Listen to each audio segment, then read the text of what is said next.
Hey everyone, I just want to check in and give you some more tips for your Module 3 assignment. I know I've provided you a lot of resources and even videos about how to succeed at this assignment, but there's nothing wrong with a little reinforcement.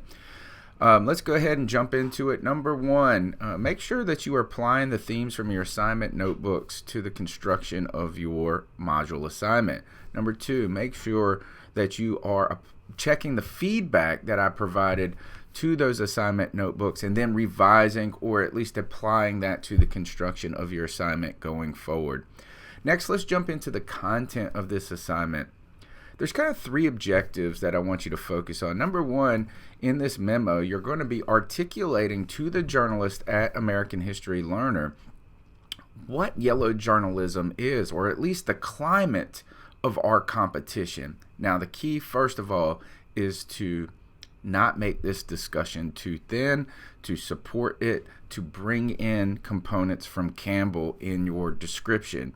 So you want to not just say, hey, here's a couple of things that's going on, but you really want to be kind of precise on this. You want to kind of set the time, the tone, the attributes that are going on.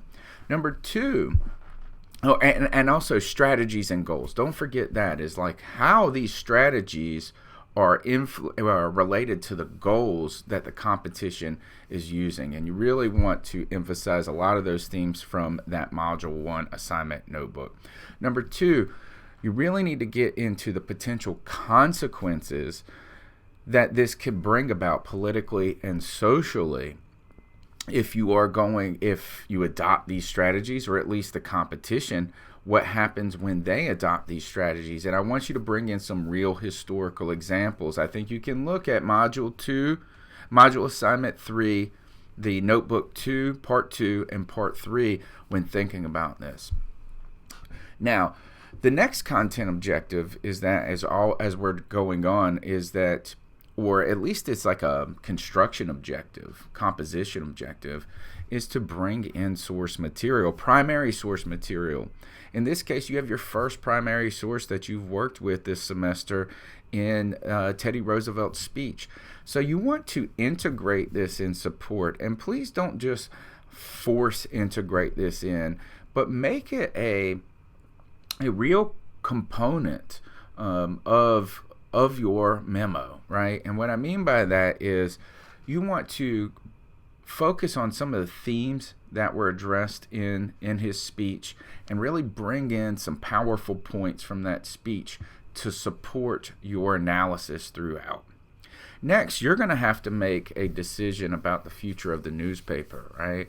And why you're making this decision. And I think you really need to think about those consequences, the social repercussions and the political repercussions. And now, there isn't only one way to go on this, is that you can say, hey, the profits, the windfalls, the profits, the goals of the company are worth those potential social ramifications, or you could take a different road. But just make sure that you're focusing on those kind of components from the Notebook 3 and 5 when addressing this. The next thing is after you post your memo, you're going to need to respond to a fellow classmate's post. And this is and in this is you're going to address their memo, and you're going to talk about some components of their memo that you either find compelling or concerning. But then you also, as an employee, need to show that you understand the direction that they've called for with the newspaper, and you have to have a proposed headline. Now, this is a fictional headline. You get some latitude here. You can Google some things that are going on at the time and try to find something that is of interest. You can relate it to some of the sources that we've used in the assignment, whether it be Roosevelt's speech, or whether it be does our flag shield women article. So you can kind of use those as all launching points for your headline, but then you need to explain clearly not only how your headline but your methodology of research will align with the memo that you're responding to's goals. Now, I really don't want you to worry about confining this to a single page. In fact, a lot of these memos could go far beyond this. I want you to follow that formatting carefully. But I really don't hold back. Make sure you're applying those module assignment notebooks to the construction of your essay. Oh, and one other thing, when you submit your memo into the form, you will have to wait 30 minutes before you can reply to a student. It's just made sure that what I want people to do is submit their memos before they see other people's work, so that we're, really providing our own authentic, uninfluenced kind of perspective on this. So make sure you put in that full effort. This is an important assignment. This is our first journey assignment. So the first module 1 and module 2 assignments were less. Now we're kind of stepping up our game as we're getting more into the semester. Check that feedback.